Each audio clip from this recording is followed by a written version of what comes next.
The Gudea cylinders are a pair of terracotta cylinders dating to circa 2125 BC, on which is written in cuneiform a Sumerian myth called the Building of Ningursu's temple.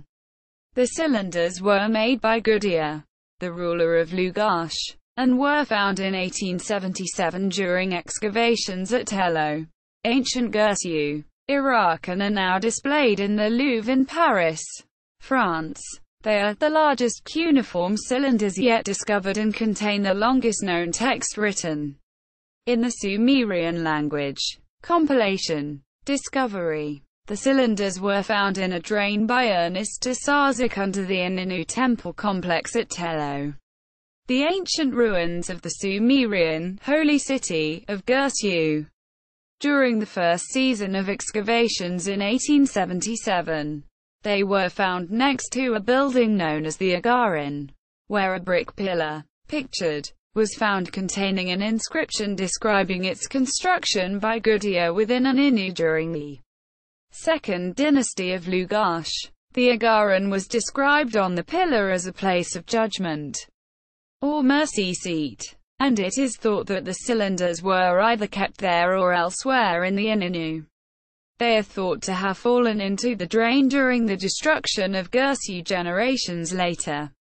In 1878 the cylinders were shipped to Paris, France, where they remain on display today at the Louvre, Department of Near East Antiquities, Richelieu, ground floor, room 2. Accession numbers MNB 1511 and MNB 1512.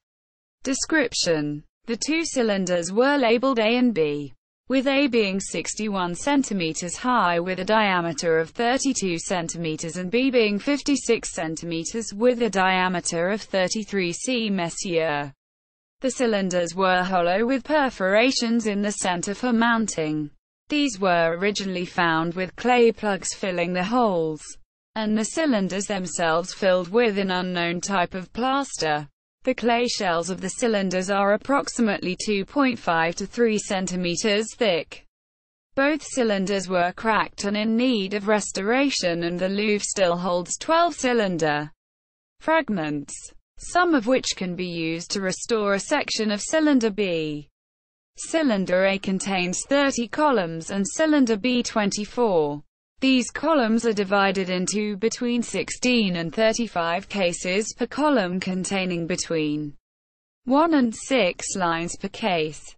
The cuneiform was meant to be read with the cylinders in a horizontal position and as a typical form used between Akkadian and the Ur-III dynasty, typical of inscriptions dating to the Second Dynasty of Lagash. Script differences in the shapes of certain signs indicate that the cylinders were written by different scribes. Translations and commentaries.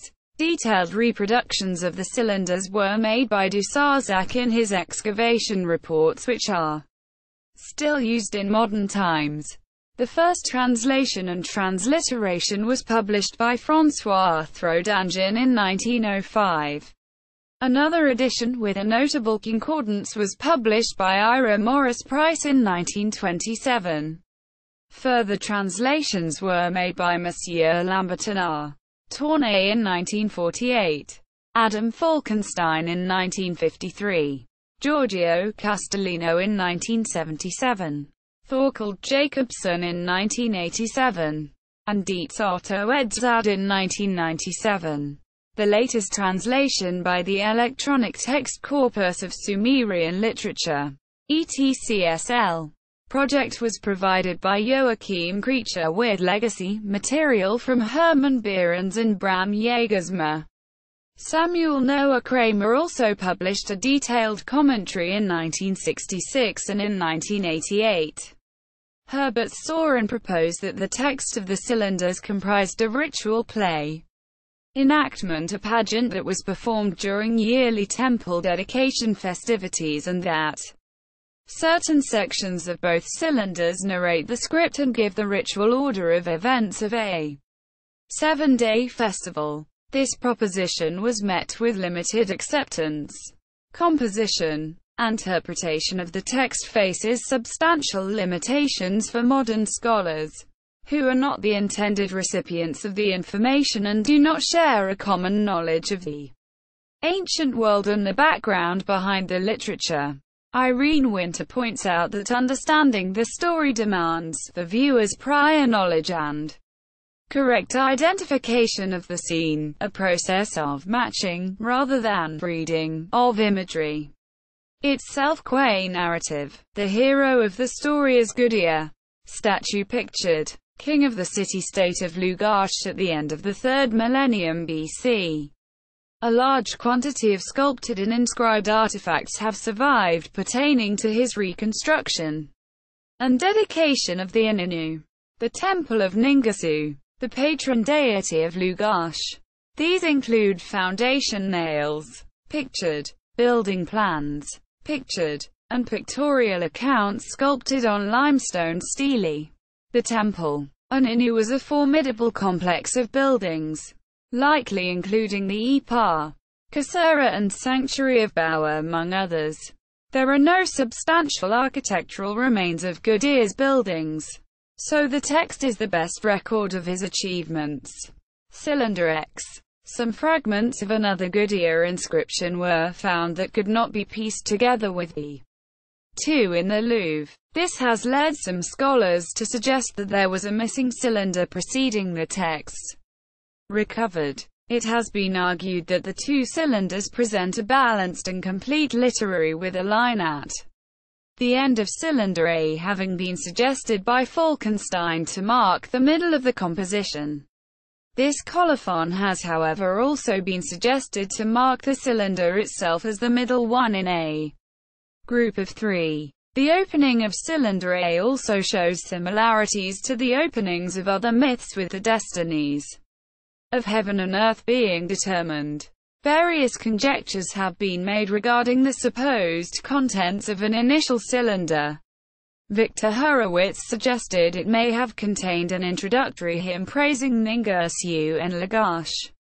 Thorkild Jacobson suggested it may have explained why a relatively recent similar temple built by Yorbaba, or Yorbao, Gudea's father-in-law, was deemed insufficient.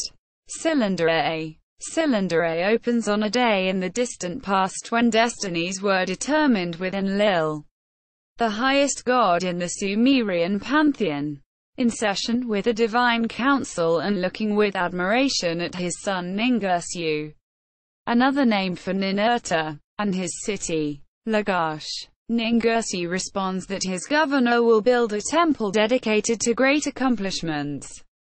Gudea is then sent a dream where a giant man, with wings, a crown, and two lions, commanded him to build the Ininu temple. Two figures then appear, a woman holding a gold stylus, and a hero holding a lapis lazuli tablet on which he drew the plan of a house. The hero placed bricks in a brick mold and carrying basket in front of Gudea, while a donkey gestured them patiently with its hoof. After waking, Gudea could not understand the dream, so traveled to visit the goddess Nans by canal for interpretation of the oracle. Gudea stops at several shrines on the route to make offerings to various other deities. Nans explains that the giant man is her brother Ningursu, and the woman with the golden stylus is Nisaba, goddess of writing, directing him to lay out the temple astronomically aligned with the holy stars. The hero is Nindub, an architect god surveying the plan of the temple. The donkey was supposed to represent Gudea himself, eager to get on with the building work. Nans instructs Gudea to build Ningursu, a decorated chariot with emblem, weapons, and drums, which he does and takes into the temple with Ushumgal Kalama, his minstrel, a harp, bull-shaped harp sound box pictured. He is rewarded with Ningursu's blessing in a second dream where he is given more detailed instructions of the structure. Gudea then instructs the people of Lagash and gives judgment on the city with a code of ethics and morals. Gudea takes to the work zealously and measures the building site, then lays the first brick in a festive ritual. Materials for the construction are brought from over a wide area including Susa, Elam, Magan Melara and Lebanon. Cedars of Lebanon are apparently floated down from Lebanon on the Euphrates and the Iturungal Canal to Girsu. He is then sent a third dream revealing the different form and character of the temples. The construction of the structure is then detailed with the laying of the foundations, involving participation from the Anunnaki including Enki, Nuns, and Bao. Different parts of the temple are described along with its furnishings, and the cylinder concludes with a hymn of praise to it.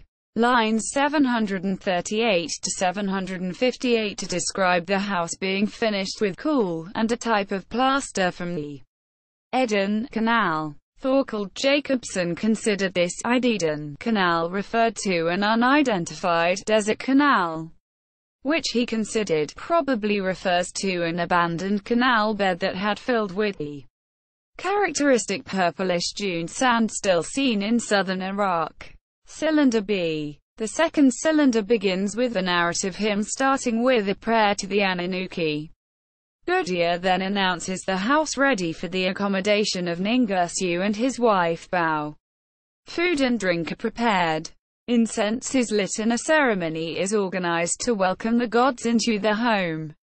The city is then judged again and a number of deities are appointed by Enki to fill various positions within the structure. These include a gatekeeper, bailiff, butler, chamberlain, coachman, goatherd, gamekeeper, grain and fisheries inspectors, musicians, armorers and a messenger. After a scene of sacred marriage between Ningursu and Bao, a 7-day celebration is given by Gudea for Ningursu with a banquet dedicated to Anu, Enlil and Ninhursag, the major gods of Sumer, who are all in attendance.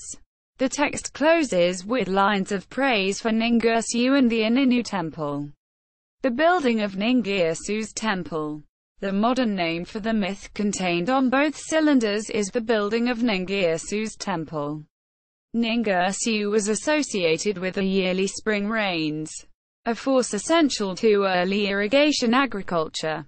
Thorkild Jacobson describes the temple as an intensely sacred place and a visual assurance of the presence of the god in the community, suggesting the structure was, in a mystical sense, one with Himasya, the element, Ninu, in the name of the temple. Ninu is a name of Ningursu, with the full form of its name, Ninu Imdugud Babara, meaning, house Ninu, the flashing thunderbird. It is directly referred to as Thunderbird in Gudea's second dream and in his blessing of it.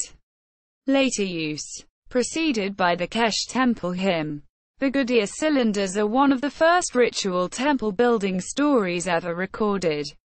The style, traditions and format of the account has notable similarities to those in the Bible, such as the building of the tabernacle of Moses in Exodus chapter 25 and Numbers 7. Victor Hurowitz has also noted similarities to the later account of the construction of Solomon's temple in 1 Kings chapter 6, 1-38, 1 Kings chapter 7, and chapter 8, and in the Book of Chronicles. Further reading. Edzard. D.O. Gudea and his dynasty. The Royal Inscriptions of Mesopotamia. Early periods. 3. I. Toronto, Buffalo, London. University of Toronto Press. 68-101. 1997. Falkenstein, Adam. Grammatik der Sprache Gudeas von Lagash. I2. Anna Lectura Orientalia. 29-30. Roma. Pontificium Institutum Biblicum. 1949-1950. Falkenstein, Adam, von Soden, Wolfram, Sumerische und Akkadische Hymnen und Gebet, Zurich, Stuttgart. Artemis. 192-213.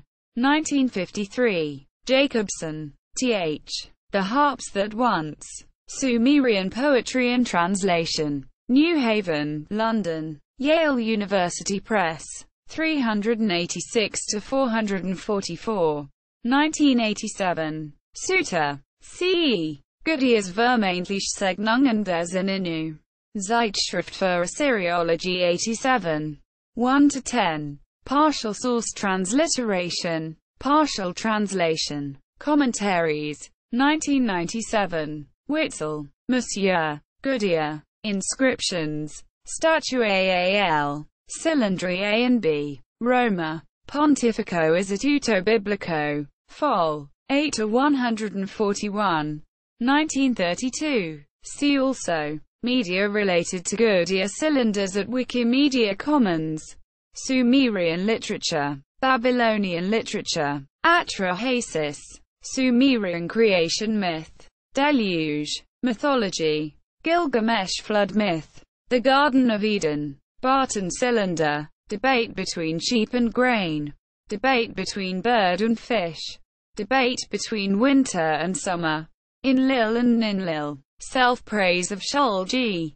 Shulgi-D. Old Babylonian oracle. Hymn to Enlil. Kesh temple hymn. Lament for Ur. Sumerian religion. Louvre. The Gudea cylinders. Cylinder A. The building of Ningursu's temple.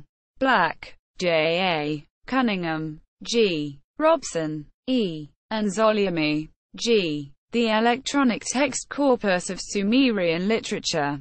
Oxford 1998. Cylinder B. The Building of Ningursu's Temple. Black. J.A. Cunningham. G. Robson. E. and Zoliami. G. The Electronic Text Corpus of Sumerian Literature. Oxford 1998. Composite text of Cylinder A. The Building of Ningursu's Temple. The Electronic Text Corpus of Sumerian Literature. Oxford 1998. Composite text of Cylinder B. The Building of Ningursu's Temple. The Electronic Text Corpus of Sumerian Literature. Oxford 1998. Bibliography. The Electronic Text Corpus of Sumerian Literature. Oxford 1998.